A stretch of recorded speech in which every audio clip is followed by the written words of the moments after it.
എന്റെ അടുക്കൽ വന്ന ഒരു സഹോദരി ഈ അടുത്ത കാലത്ത് എന്റെ അടുക്കൽ വന്ന ഉസ്താദ്, യതീമായ ഒരു മകളാണ്, കല്യാണം കഴിക്കണം, സഹായിക്കണം, എന്തെങ്കിലും ഒന്ന് പിരിവെടുത്തു തരണം. ഞാൻ അത് വാങ്ങിച്ചിട്ട് സെക്രട്ടറിയെ ഒന്ന് വിളിച്ചു.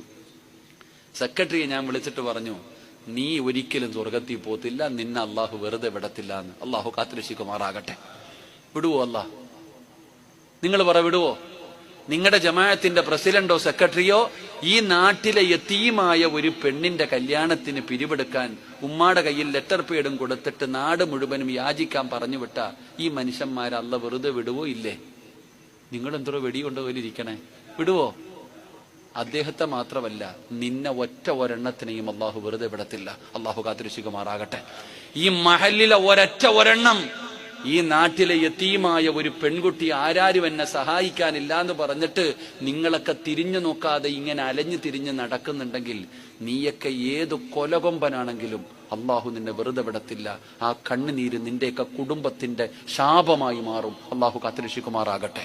അള്ളാഹു കാത്തുരക്ഷിക്കുമാറാകട്ടെ. അതാണ് യതീം. അതാണ് യതീം. അതിനെ ബഹുമാനിക്കണം, അതിനെ ആദരിക്കണം.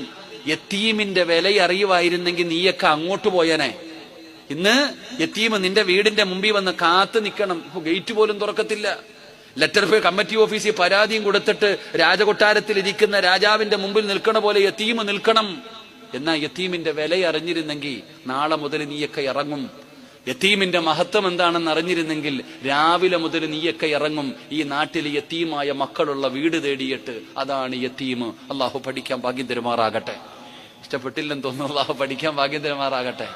ഞാനുള്ളത് പറയുവടോ. എന്നെ ഒരു വട്ടമേ പള്ളി കമ്മിറ്റി വയതിന് വിളിക്കൂ, അടുത്ത കൊല്ലം വിളിക്കത്തില്ല. എന്നെ ഒറ്റ പ്രാവശ്യമേ വിളിക്കത്തുള്ളൂ, പിന്നെ വിളിക്കുന്നത് വളരെ ചുരുക്കമാണ്. അപ്പം വിളിച്ചാലും വിളിച്ചില്ലെങ്കിലും പറയേണ്ടത് പറഞ്ഞിട്ട് ഞാൻ പോകും.